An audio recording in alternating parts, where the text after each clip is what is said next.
Peu après sa sortie, Sonic est devenu l'une des meilleures franchises à mes yeux. La suite et le troisième film ont encore amélioré la série de films. Nous avons découvert de nouveaux personnages et plus précisément de nouveaux hérissons. Dans cette vidéo, je voulais vous montrer tous les hérissons qui nous ont été présentés. Commençons par Sonic. Au début du film, Sonic nous montre son passé, celui d'un jeune enfant vivant à Mobius. Alors qu'il menait une vie heureuse, tout a changé lorsque l'oncle le hibou a été capturé. Afin de protéger l'emplacement du maître Emeraude, il a été forcé d'utiliser les anneaux pour se téléporter sur Terre et s'échapper. L'oncle le hibou fut attaqué par des échidnas. Sonic, arrivé sur Terre, a commencé à vivre seul. I was born with extraordinary powers and was told to keep them secret. And like any kid, I did the exact opposite.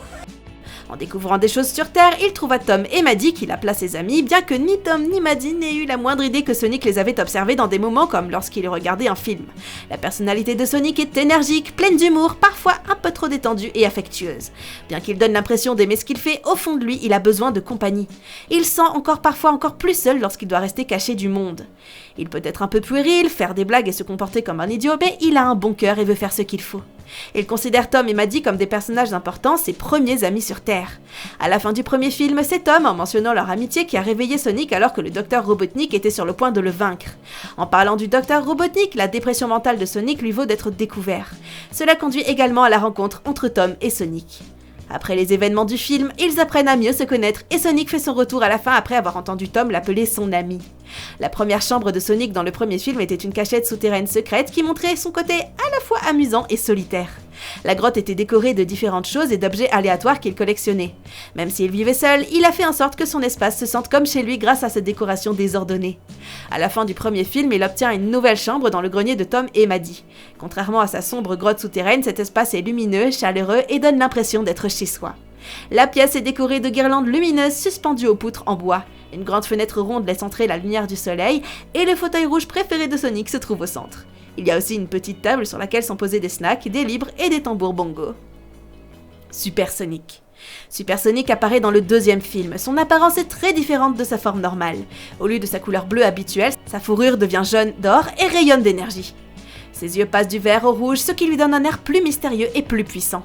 La lueur et l'énergie proviennent des émeraudes du chaos qui lui confèrent un pouvoir ultime. À la fin du film, l'émeraude maîtresse est brisée et les émeraudes du chaos apparaissent devant Tom, Maddie et Sonic. Lorsqu'ils se serrent l'un contre l'autre, prêts à être vaincus par le Dr Robotnik, les émeraudes du chaos sentent leur amour et activent leur pouvoir à l'intérieur de Sonic. Nous voyons également Super Sonic à la fin du troisième film lorsque Shadow et Sonic se battent et se transforment en super forme. Son temps de présence à l'écran augmente au fil des films et j'espère donc voir Super Sonic plus souvent dans le quatrième film.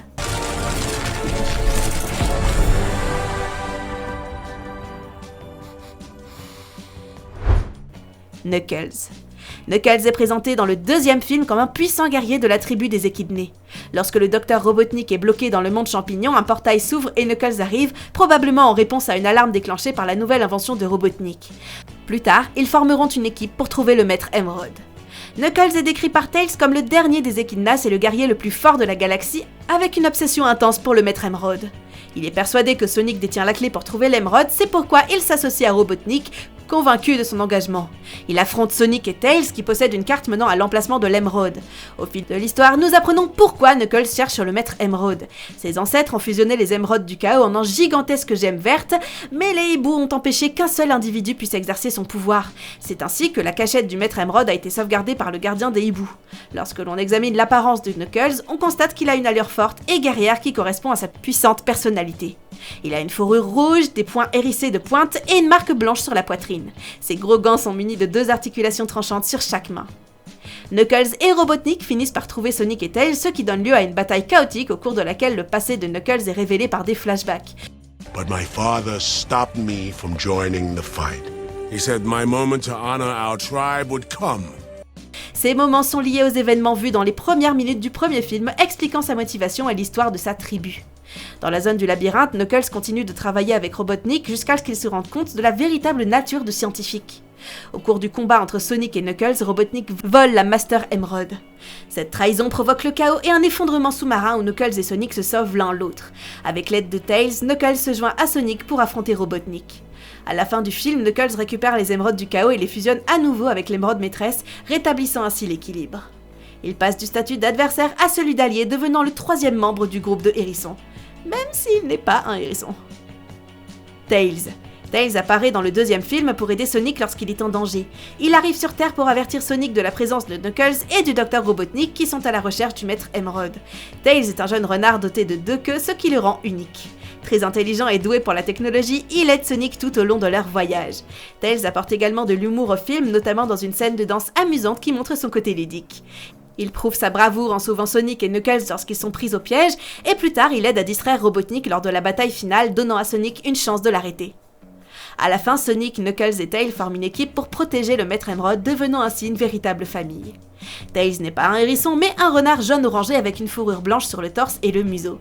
Comme il le dit à Sonic lorsqu'ils apprennent à se connaître en échappant à Knuckles, sa plus grande particularité est ses 2 queues, qui lui permettent de voler en les faisant tourner comme un hélicoptère. Il a les yeux bleus et porte des gants blancs et des chaussures rouges. Tails est peut-être mon personnage préféré dans les films Sonic. J'aime non seulement son look, mais aussi sa personnalité. Et vous, lequel est votre préféré ? Shadow. Shadow le hérisson est introduit dans le 3e film où il rencontre les autres hérissons au Japon. Dans les premières minutes du film, on le voit se réveiller dans le long sommeil et semer le chaos dans le bâtiment.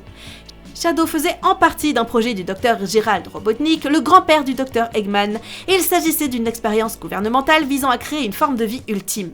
À l'origine, l'ombre devait aider l'humanité, mais il a été considéré comme une menace par les unités gardiennes des nations. Lorsqu'elles ont envahi le laboratoire, un événement tragique s'est produit. Il a tout perdu, y compris son amie la plus proche, Maria. Cela l'a rendu distant et rempli de chagrin. Bien qu'il ait souvent hésité entre le rôle de héros et celui de anti-héros dans le 3e film, il a fait le bon choix et a aidé Sonic à vaincre les méchants. Wow. Look at all those stars. Alors que nous pensions qu'il s'était sacrifié, nous le revoyons plus tard prendre l'anneau avec sa chaussure à la fin du 3e film, révélant qu'il a en fait survécu. La fourrure de Shadow est principalement noire, avec une bande rouge partant de son front et descendant le long de son dos et de ses piquants. Il a des yeux rouges acérés qui lui donnent un air sérieux et intimidant.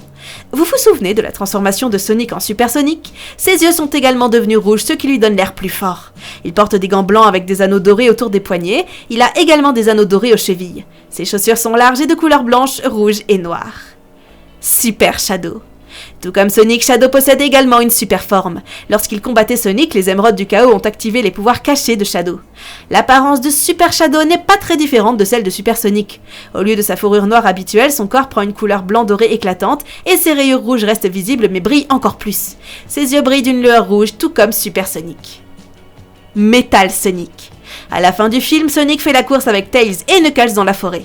Il se rend rapidement compte qu'il est arrivé à New York, mais ce n'est pas la seule surprise de la scène. Peu après, on voit Robo Sonic atterrir sur le sol. Il ne parvient pas à tirer sur Sonic et reçoit un coup de poing de sa part. On se rend alors compte qu'il y a plusieurs Metal Sonic autour de Sonic. Au moment où les Metal Sonic s'apprêtent à attaquer, un nouveau personnage nous est présenté, Amy. Avec son marteau, elle détruit tous les robots qui étaient sur le point d'attaquer Sonic. Alors que Sonic est témoin des événements, Amy enlève sa cape, révélant son visage.